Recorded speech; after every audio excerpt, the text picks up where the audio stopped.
I'm Thea Myers, 28 years old, and I just got called a freeloader who can't survive on her own by my own mother, right in front of 50 guests at her anniversary party. My stepfather added, "We don't need your cheap gift. Take it and get out." I didn't cry, I didn't scream. I just smiled, opened the box, and told them what was inside. Since that night, my phone hasn't stopped ringing. But I've learned something important. Not every call deserves to be answered. Before I tell you the whole story, if you think it's worth hearing, please take a moment to like and subscribe. But only if you genuinely want to. And if you don't mind, drop a comment telling me where you're watching from and what time it is there. To understand why I stood there with that box, I need to take you back 12 years, to the day everything fell apart. I was 16 when I got the call that changed everything. My father, David Myers, was a construction engineer, not wealthy by any means, but the kind of man who'd work overtime just to take his family on a weekend trip to the beach. The kind of man who remembered every school play, every parent-teacher conference, every small moment that most dads forget. That Tuesday morning, he kissed my forehead before leaving for a business trip upstate. "When I get back, we'll go visit that college campus you've been eyeing," he said. "Start thinking about your future, sweetheart." He never came back. A truck driver fell asleep at the wheel. They told us it was instant, that he didn't suffer. As if that was supposed to make it easier. At the funeral, I watched my mother, Linda, accept condolences with practiced grace. I thought we'd grieve together. I thought wrong.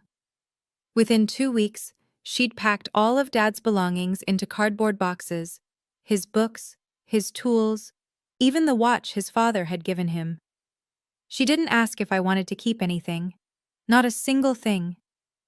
I found out why when I overheard her on the phone one evening, her voice low but unmistakably excited.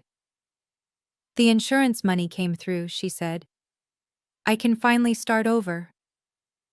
Start over. Like the last 16 years had been a rough draft, she was ready to crumble and throw away. What I didn't know then, what took me years to piece together, was that my mother had already met someone else. A man named Richard Thornton. And from what I later learned, their relationship had begun at least 6 months before my father's accident. My father wasn't even cold in the ground, and my mother was already planning her escape. 18 months after Dad's funeral, I found myself standing in an unfamiliar house in suburban New Jersey, carrying a single suitcase into the smallest room, a converted storage closet with one tiny window. My mother had married Richard Thornton in a courthouse ceremony I wasn't invited to attend. "It was just a formality," she explained afterward. "Nothing worth making a fuss over." The house was Richard's, a 4-bedroom colonial with a manicured lawn and a 2-car garage. His son Derek, 20 at the time, got the master guest room with an ensuite bathroom. I got the closet. Derek drove a brand new BMW, a graduation gift from his father. He was headed to a prestigious university in California, all expenses paid. Meanwhile, I had to transfer to a new high school in my junior year, leaving behind every friend I'd ever made. When college applications came around, I worked up the courage to ask my mother about tuition. "Mom, the school I got into offered me a partial scholarship, but I still need about $8,000 a year. Could you?" She didn't let me finish. "Thea, your father's insurance money is for rebuilding this family. Derek needs the support for his studies abroad. Besides, you're nearly 18. You should be learning to stand on your own feet." Richard, who'd been pretending to read his newspaper nearby, looked up with a thin smile. "This house doesn't support freeloaders," he said. "Want a degree?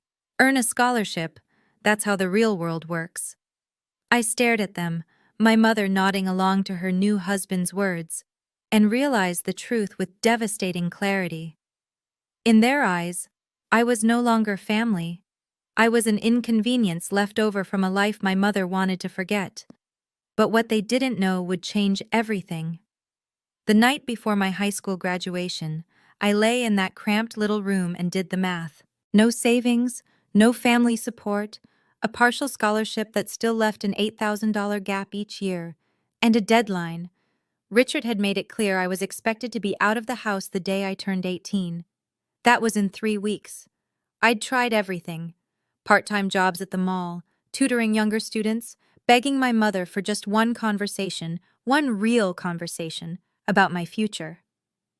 Each time, I got the same response: either silence or a variation of the speech I'd already memorized. "We have responsibilities to this family, Thea. Derek's education is expensive. You need to learn independence." Independence. As if they were doing me a favor by abandoning me.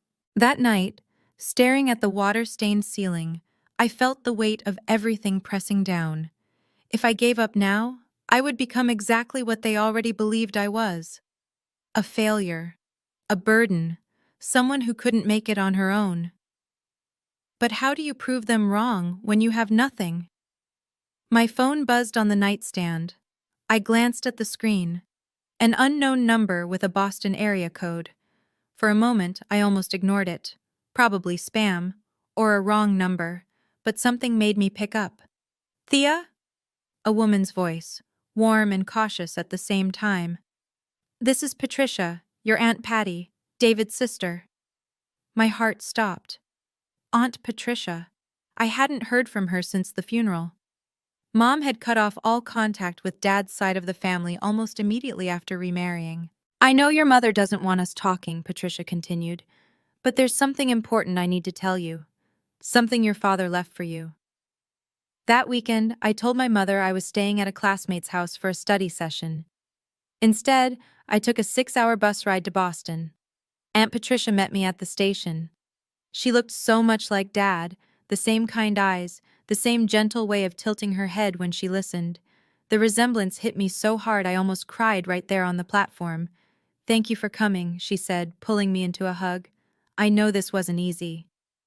Her apartment was small but warm.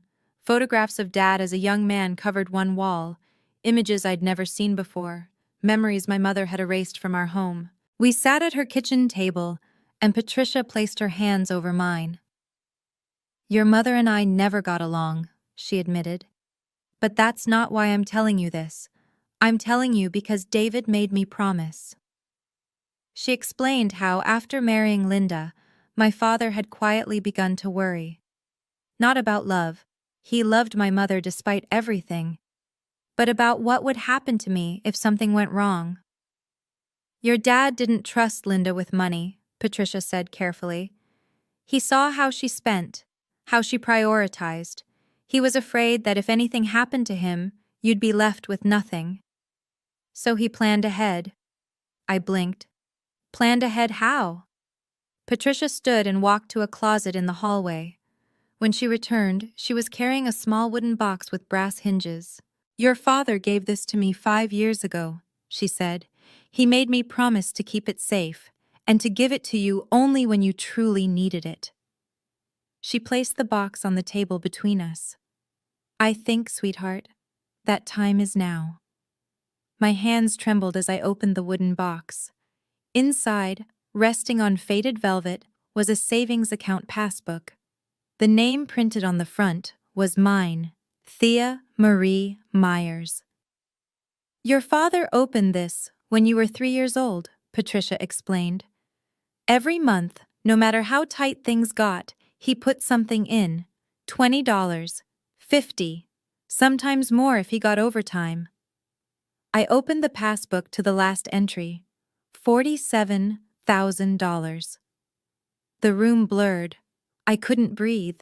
"He never told your mother," Patricia continued. "He was afraid she'd find a reason to spend it, so he kept it in your name, separate from their joint accounts, and gave me the paperwork for safekeeping." Beneath the passbook was an envelope, yellowed with age. I recognized my father's handwriting immediately, the same script that had signed my birthday cards, my report cards, every permission slip for every school trip. I opened it with shaking fingers. "My darling Thea," the letter began. "If you're reading this, it means I'm no longer there to protect you. But I need you to know, I never stopped trying." I read on through tears. "I know your mother has her flaws. I know she doesn't always put you first. That's not your fault, sweetheart. It was never your fault. This money is yours. Use it to build the life you deserve. Don't let anyone tell you that you're not good enough. I've known since the day you were born that you would do extraordinary things. The letter ended with 3 words. I believe in you. For the first time since the funeral, I let myself cry. Really cry. Patricia kept the original letter. When you need proof, she said, I'll be here. I didn't understand what she meant then, but I would. I came back to New Jersey with a secret burning in my chest. My mother was waiting when I walked through the door, arms crossed, expression cold. Where were you really? I told you, study group. Don't lie to me, Thea. Mrs. Patterson called looking for her daughter, said there was no study session this weekend. I set down my bag, looked her in the eye. I went to see Aunt Patricia. The color drained from her face. For a moment, something flickered there. Fear, maybe, or guilt. Then it hardened into anger. I told you we don't speak to that side of the family anymore. You told me. You didn't ask me. This is my house, my rules. Actually, I said quietly, it's Richard's house. The silence stretched between us, like a wire about to snap. Richard appeared in the doorway, drawn by our voices. What's going on here? She went to Boston, my mother said, to see David's sister. Richard's lip curled.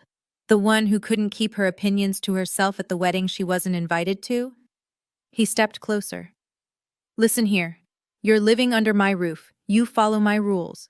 And my rule is, we don't associate with people who disrespect this family. They are my family, I said. My father's family.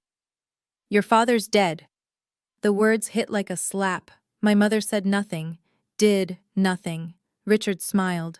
After graduation, you're out. No negotiations. No second chances. Start figuring out where you're going to go. I held his gaze. Didn't flinch. Don't worry, I said. I already have.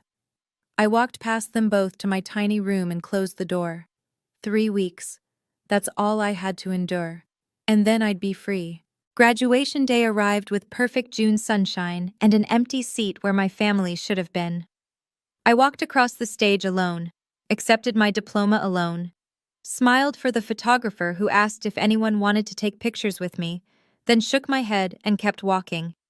My mother and Richard had other priorities. Derek needed a new car for his first year in California, something sporty, something that would make the right impression. They'd spent the morning at the dealership. I spent the morning packing. 2 suitcases, that's all I owned.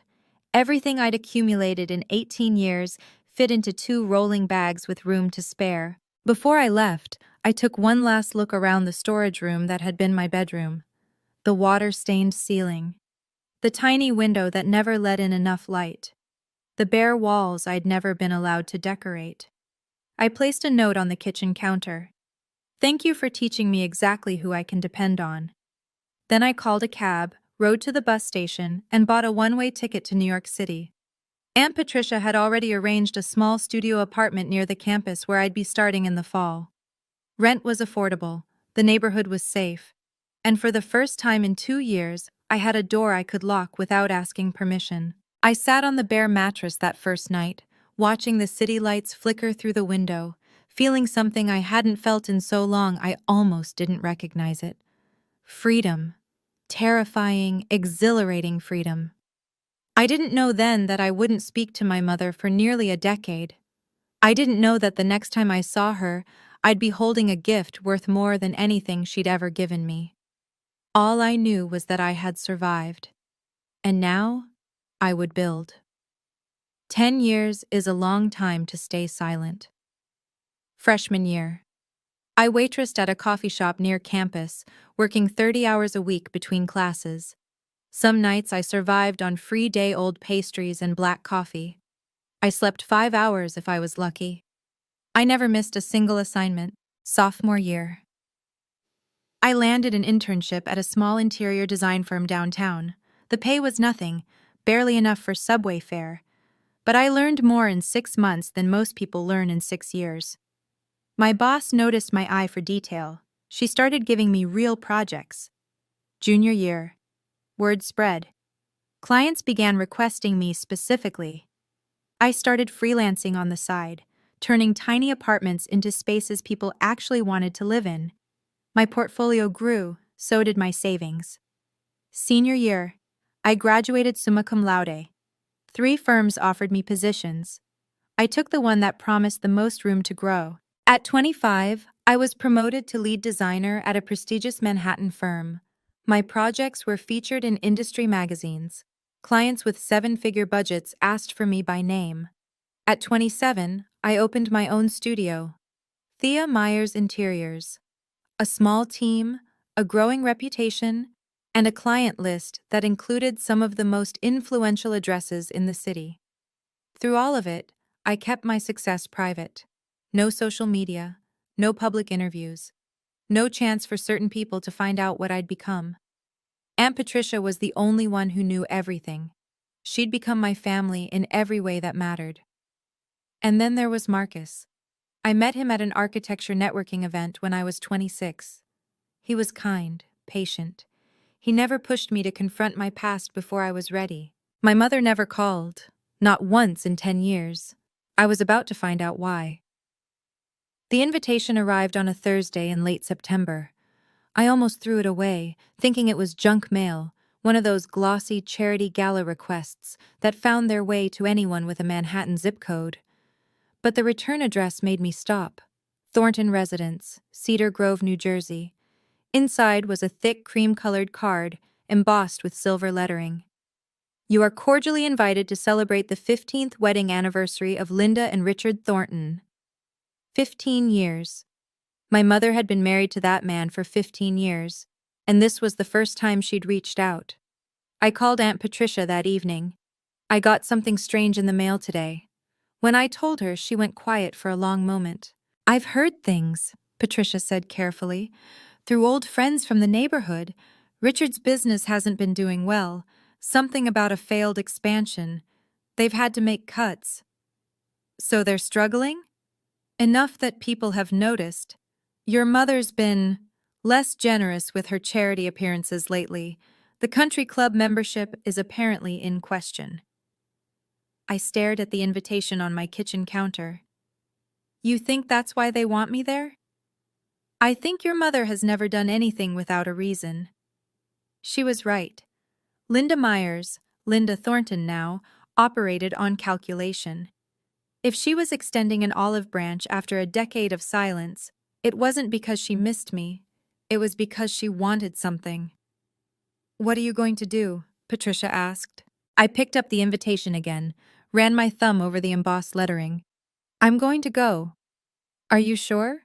Not for her. For me. I need to close this chapter. Patricia paused. If you need backup, I still have your father's letter. I hadn't forgotten. I never would. The weeks leading up to the party, I found myself doing something I hadn't expected. I bought a gift. Marcus watched me wrap it at our dining table, a sleek box covered in navy blue silk paper, finished with a silver ribbon. His expression shifted between confusion and concern. You're really bringing them something? I know how it looks. Help me understand then. These people treated you like garbage. They threw you out. 10 years of nothing, and now you're buying them a present? I smoothed the ribbon carefully, aligning the bow. It's not about them. It's about who I want to be. Inside the box was a single key on a velvet cushion. Beneath it, a property deed. A 2-bedroom apartment in a quiet neighborhood in Manhattan. Not flashy, but solid. Safe. The kind of place where someone could start over. $450,000. Money I'd earned myself, dollar by dollar, late night by late night. I wanted to give her a chance, I explained. A real one. If she's changed, if there's any part of her that regrets what happened, this could be a new beginning. Marcus took my hand. And if she hasn't changed? Then at least I'll know I tried. He didn't argue. That was one of the things I loved about him. The night before the party, I slipped something into my clutch, A copy of my father's letter, along with documents showing the savings account history, proof that everything I had, I'd built on the foundation he gave me. Not stolen, not borrowed, mine. I hoped I wouldn't need them, but I'd learned a long time ago that hope and preparation aren't the same thing. What I didn't know was that I was walking into something far worse than I'd imagined. Let me pause here for just a second. I'm genuinely curious. If you were in my shoes, would you have gone to that party? Drop yes in the comments if you'd face them head on, or no if you think I should have stayed far away. And if you're enjoying this story so far, hit that like button so I know to keep going. All right, back to that night. The country club looked exactly like I remembered from the photographs my mother used to post, before she stopped posting anything at all. Crystal chandeliers dripping from vaulted ceilings, tables dressed in white linen, a string quartet playing softly in the corner, roughly 50 guests milling about with champagne flutes, their laughter echoing off marble floors. I walked in alone, heads turned, whispers followed. Is that Linda's daughter? The one who disappeared? I heard she's been struggling, living hand to mouth somewhere in the city. I kept my expression neutral. My black cocktail dress was simple but expensive, the kind of understated elegance that people with real money recognize.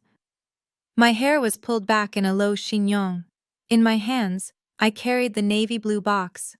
I spotted my mother across the room before she spotted me. Linda Thornton stood at the center of a cluster of women, gesturing animatedly, her silver anniversary jewelry catching the light. She'd aged well, or expensively. Her smile was bright and practiced, the smile of someone who had spent years perfecting her public performance. Then her eyes found me. The smile froze, just for a second. A flicker of something, surprise, calculation, annoyance, before the mask slid back into place. She didn't come to greet me, didn't wave, just gave me a slight nod, the way you might acknowledge the caterer. Thea! I turned. Derek stood behind me, champagne in hand, smirking like we were old friends. So, the prodigal daughter returns. He looked me up and down. Coming to beg for scraps? I met his gaze evenly. I was invited. Sure you were. He stepped closer. Word of advice? Don't embarrass yourself. Nobody here cares about you. I smiled slightly. Then nobody should mind if I stay. Derek hadn't changed. 32 years old and still coasting on his father's money, what was left of it anyway. I'd done my research. The California degree had led to nothing. He'd bounced between consulting jobs, each one more vague than the last, before returning home to work for Richard in some made-up management position. Let me guess, he said, swirling his champagne. You're here for a handout. I'm here because I received an invitation. Right, he laughed. My stepmother felt sorry for you, said you'd probably show up in something from Goodwill, but we should be gracious anyway. I felt the familiar burn of anger, but I'd had 10 years to learn how to keep it contained. Is that what she told everyone? Among other things. Derek leaned in conspiratorially. That you couldn't hold down a job, that you blamed everyone else for your problems, that you're basically homeless. So that was the narrative. My mother had spent a decade painting me as a cautionary tale, the ungrateful daughter who couldn't survive on her own. Interesting, I said calmly. What's interesting? That she talks about me at all, since she hasn't called me in 10 years. Derek's smirk faltered slightly. Whatever, just don't cause a scene. He nodded toward the gift in my hands. And don't expect anyone to be impressed by whatever that is. We all know you can't afford anything decent. I thought about telling him, thought about watching his face change when he realized exactly who I'd become. But not yet, not like this. Excuse me, I said. I should go congratulate the happy couple. I walked past him toward the main table, where my mother sat like a queen surveying her court. The box felt heavier with every step. The table fell silent as I approached. Richard sat at my mother's right nursing a whiskey. His face had grown harder over the years, deeper lines, a permanent furrow between his brows. The look he gave me was the same one he'd worn the day he told me to get out. I stopped in front of them and placed the box on the table. "Happy anniversary, Mom." My mother glanced at the gift like it might bite her. Then she turned to the women beside her, a cluster of country club regulars in pearls and designer dresses, and laughed. "Oh, look, my daughter decided to show up after all."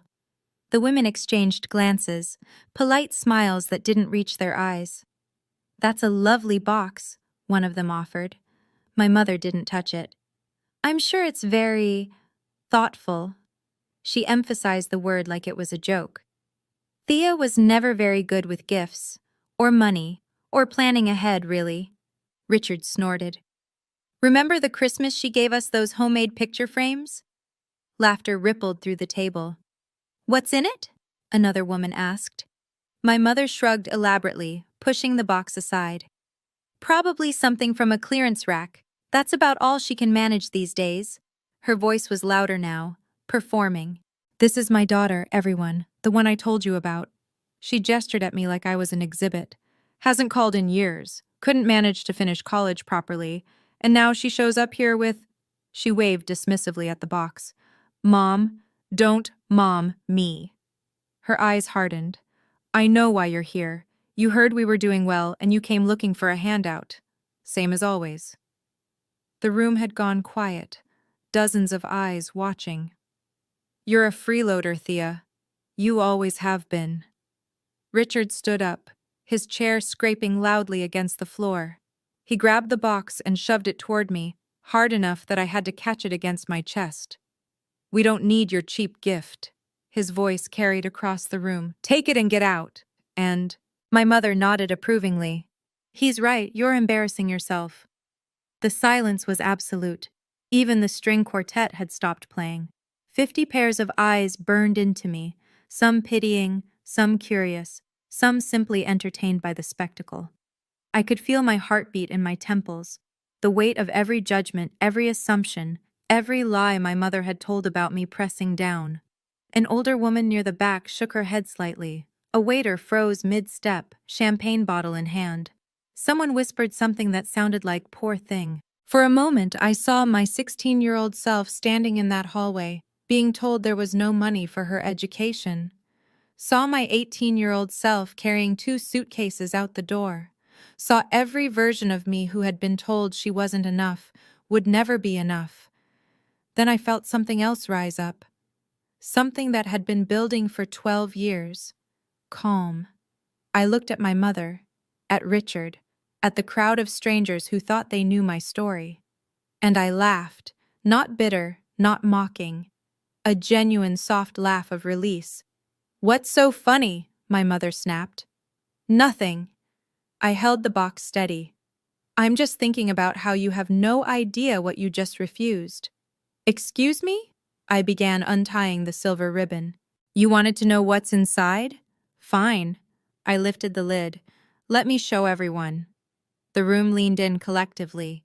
Even Richard's sneer flickered with uncertainty. What happened next, no one in that room would ever forget. I set the open box on the table where everyone could see. Inside, resting on a cushion of navy velvet, was a single silver key. Beneath it, folded precisely, lay a sheet of official-looking documents. I lifted the key first, letting it catch the light. "This," I said, my voice steady, "is the key to a 2-bedroom apartment in Manhattan. Upper West Side, doorman building, good schools nearby." Murmurs rippled through the crowd. I unfolded the documents, held them up. "This is the deed, fully paid, no mortgage." I paused. "Valued at approximately $450,000. My mother's mouth opened, closed, opened again. "I was going to give it to you." I looked directly at her. "A place you could go if you ever needed a fresh start. A gift from your daughter." The woman beside my mother, someone I didn't recognize, gasped audibly. Where did you get money like that?" Linda's voice had lost its performance quality. Now it was just raw. I earned it. Doing what? Running my own business. Thea Myers Interiors. We specialize in high-end residential design. I let that settle. You might have seen our work featured in Architectural Digest last spring. The whispers grew louder. A man near the bar pulled out his phone, typing rapidly. "That's impossible," Derek blurted from somewhere behind me. "You're lying." "Google it." Richard's face had gone an alarming shade of red. My mother looked like she'd been slapped. "Mom, you told everyone I was struggling," I continued, "that I couldn't hold down a job, that I was practically homeless." I gestured at the box. "Does this look like I'm struggling?" No one answered. The first crack had appeared in my mother's carefully constructed story, and I wasn't finished yet. The silence stretched until an older woman stepped forward, silver-haired, elegant, with sharp eyes that missed nothing. I recognized her from the funeral photos I'd kept. Eleanor Brooks, one of my father's oldest friends.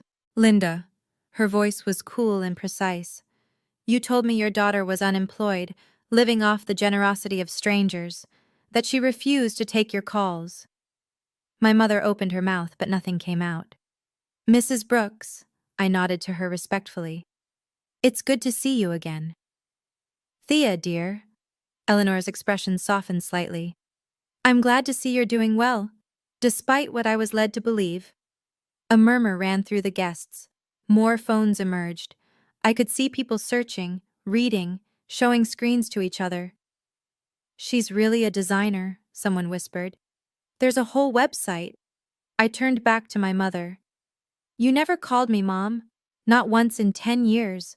So where did you get your information about my life?" Silence. "You didn't," I answered for her. "You made it up. You told people whatever story made you look like the victim." I was protecting our family's reputation. By lying about your daughter?" Eleanor crossed her arms. "Linda, is this true? You've been fabricating stories about your own child?" Richard grabbed my mother's arm. "Don't answer that." "Why not?" I kept my voice even. "What else does she have to hide?" The room was watching now like spectators at a trial. I could see the shift happening, doubt spreading like cracks in ice. "While we're being honest," I continued, "let's talk about what really happened after my father died. About the insurance money. About where it actually went." My mother went pale. "Thea, don't." "Don't what? Tell the truth?" I reached into my clutch. I pulled out a folded piece of paper, yellowed at the edges, creased from years of careful handling. "This is a letter," I said, "written by my father, David Myers, before he died." Eleanor's hand went to her heart. "Your father wrote you a letter?" "He did." I unfolded it slowly. "And I think everyone here should hear part of it." My mother lunged forward.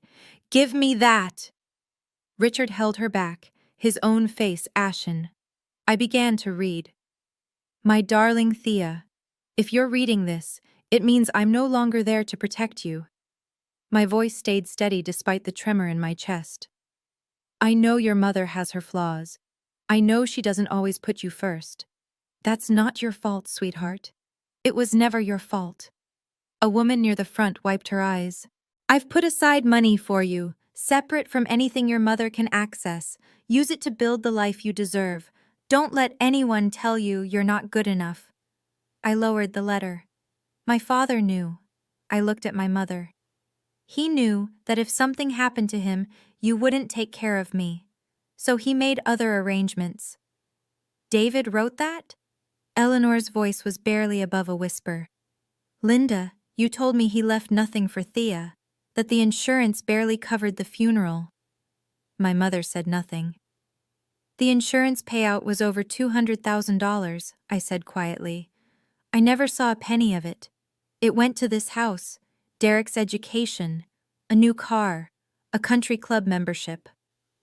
The crowd's murmuring had become a low roar. Richard pulled my mother close, whispering urgently. She looked like a woman watching her carefully built world crumble. For the first time in 12 years, she had no script. "I need to pause here for just a moment. Can you guess how my mother reacted to all of this? Drop your prediction in the comments. I'd love to see if anyone gets it right. And if this story is hitting close to home for you, hit that like button. It really helps more people find these videos, especially those who might need to hear this. Now here's what happened next. My mother recovered faster than I expected. Tears welled in her eyes. The same tears I'd seen her summon countless times before when she needed sympathy. "Thea, sweetheart." Her voice cracked perfectly. "I'm so sorry. I didn't know. I didn't realize how much I'd hurt you." She reached for the box. "Let me make it right. We can start over. I'm your mother." I pulled the box back before her fingers could touch it. "No." The word hung in the air. "What do you mean, no?" The tears dried instantly, replaced by something sharper. "I brought this gift for someone who deserved it, someone who might actually want a real relationship." I closed the lid with a soft click. "You're not that person. You can't do this to me." Her voice rose. "Not in front of everyone. You did it first." The room had gone deathly still. "5 minutes ago, you called me a freeloader in front of every person here," I said. "You told them I was worthless, that I couldn't survive on my own. You've been telling them that for 10 years. That was different." "How?" I tucked the box under my arm. "You humiliated me publicly. You lied about me publicly. And now you want what I have? That's not how family works." Eleanor stepped closer, watching the exchange with a mixture of fascination and something like respect. "If I'm being honest," I continued, "I came here hoping you'd changed. Hoping there was some version of you who actually wanted a daughter, not a target." My mother's mask slipped entirely. Pure fury blazed underneath. "You ungrateful little—" "I'm grateful," I cut her off. "Grateful I learned early exactly who you are." I turned toward the door. "This apartment will go to someone who actually loves me." Richard blocked my path before I reached the exit. "Now hold on." His voice had shifted to something almost friendly, the tone of a salesman sensing a slipping deal. "Let's not be hasty. We're family. Families have disagreements." "We're not family. You made that clear 17 years ago. Things were said in the heat of the moment. You told me your house doesn't support freeloaders." I met his gaze without flinching. "So I left and built my own. Why are you complaining now?" Derek appeared at his father's shoulder. "Look, I know we haven't always—" He trailed off, searching for words he'd never needed before. "But this is crazy. You can't just walk out with a $500,000 apartment." "I can do whatever I want with my money. It's just—" Derek laughed nervously. "Come on. We're practically siblings. We're strangers who shared a house for 2 years. And in that house, you got everything. I got a closet." Richard tried again. "What if we talked about this like adults? Maybe there's an arrangement." "I'm not interested in arrangements." I stepped past them both. My mother had risen from her chair, makeup streaking where the tears had run. Real tears now, maybe. Or just a better performance. "Thea!" Her voice cracked. "Thea, please. I made mistakes, I know that. Just give me a chance." I stopped at the door, turned one final time. "You had chances, Mom. 17 years of chances. You chose yourself every single time." I looked at the room full of witnesses, their shocked faces, their whispered conversations, their phones still clutched in manicured hands. When you're ready for a real relationship, one based on respect, not what you can get from me, you have my number. I walked out into the cool October night.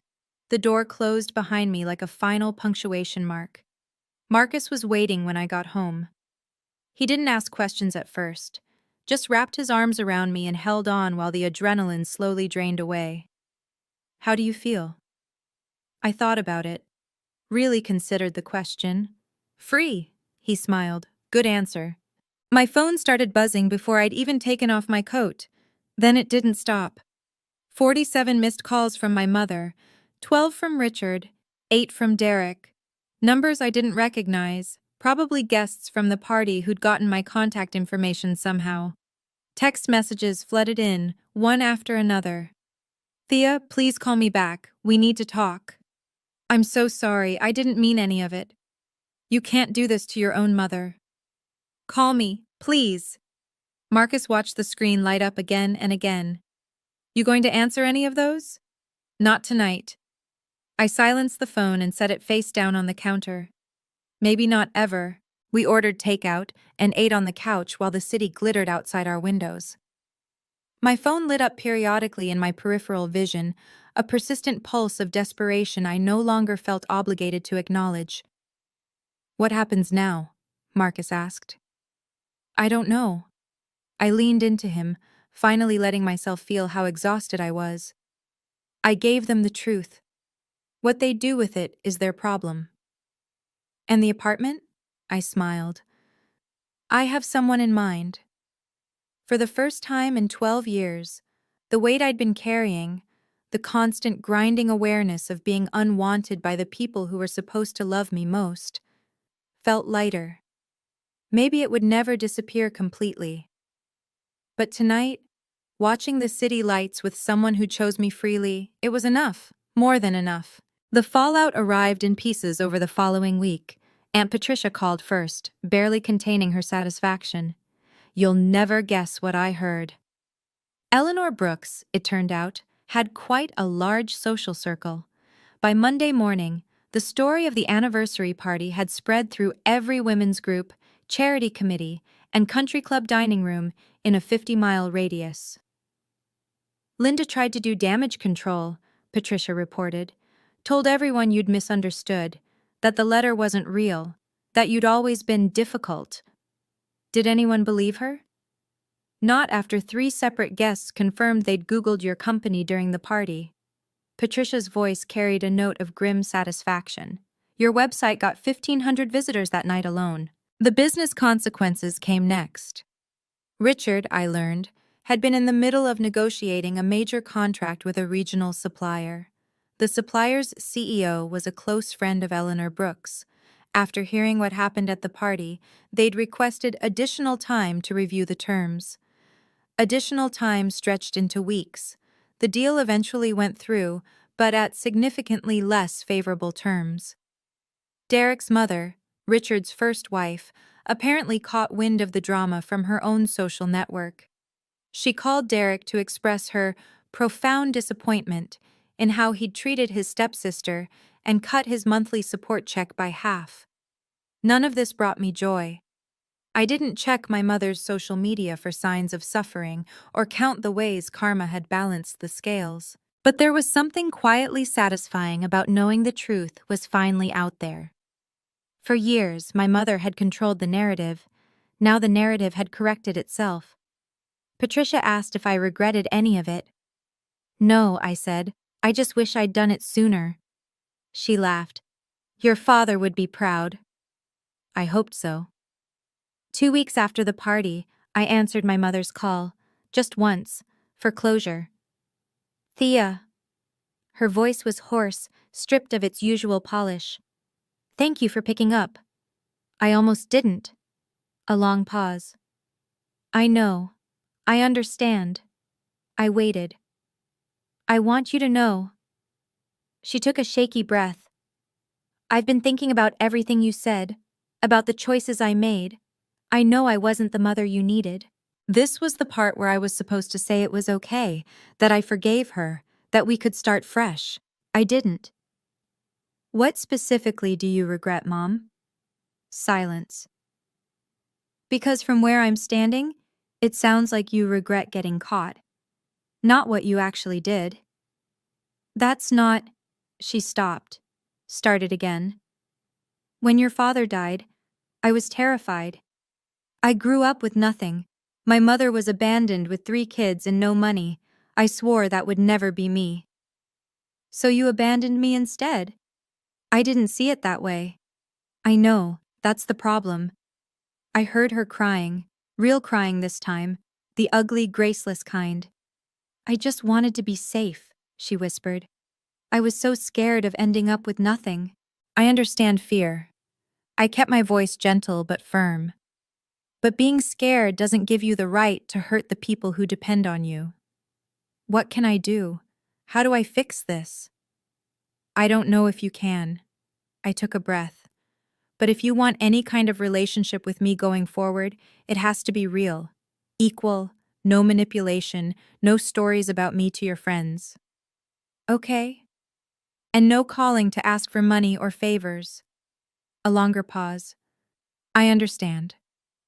I hope so, Mom. I really do. I hung up.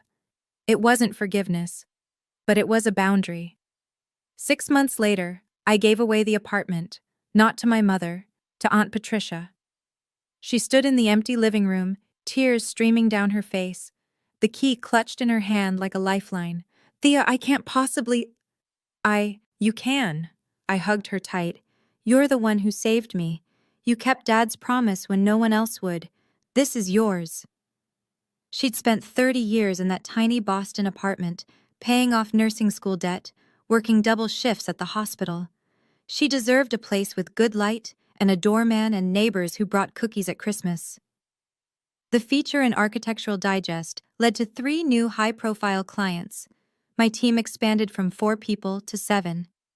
Marcus and I got engaged on a quiet Tuesday evening. No fanfare, no audience, just the 2 of us and a ring that had belonged to his grandmother. I built a family, not the one I was born into, but the one I chose. Patricia, Marcus, my college roommate who'd let me sleep on her floor during the hard years, my first boss who'd believed in me before I believed in myself. My mother called once a month. Short conversations, surface level. She never asked about the apartment again. Richard's business stabilized eventually. Derek got a real job, according to the grapevine, something in sales. Whether any of them had actually changed or just learned to hide their true selves better, I couldn't say. It didn't matter anymore. I'd spent so many years waiting for my mother to love me the way I needed, to choose me, to prove that I was worth something. What I finally understood was that I'd been asking the wrong question all along. The real question wasn't whether I was worth loving, it was whether she was capable of it. Sometimes, late at night, I write letters I'll never send. This one is addressed to a 16-year-old girl standing in a hallway, being told she's not worth an $8,000 investment. Dear Thea, I know you're scared right now. I know you're lying in that little room with the stained ceiling, wondering if everyone is right about you. If you're really as worthless as they make you feel, you're not. The people who were supposed to protect you chose themselves instead. That's their failure, not yours. Their inability to love doesn't mean you're unlovable. You're going to survive this. More than survive, you're going to build something beautiful from the wreckage. It won't be easy. There will be nights you cry yourself to sleep, and mornings you're not sure you can keep going. Keep going anyway. One day you'll stand in a room full of people who believe the worst about you, and you'll tell them the truth without flinching. You'll walk away with your head high and your heart intact, and you'll finally understand that their approval was never what you needed. What you needed was permission to believe in yourself. Dad already gave you that. The rest is up to you. I close the journal and look out the window at the city spread beneath me. The sun is coming up over Manhattan, pink and gold and promising. My father was right. I did fly high. Not because of the money he left me, but because he taught me what real love looks like. Patient, selfless, unconditional. That's the inheritance that matters. Not dollars in an account, but the bone-deep certainty that I am worthy of being loved well. I learned that from a man who's been gone for 12 years. And I carry it with me every single day. That's my story. If you're in a relationship where you feel diminished, dismissed, or made to believe you're not enough, I want you to know something. You have the right to set boundaries. You have the right to walk away. And you don't need anyone's permission to love yourself. If this resonated with you, leave a comment. I read every single one. Subscribe and hit the bell if you want more stories like this. Check the description for similar videos. Thank you for staying until the end. I'll see you in the next one.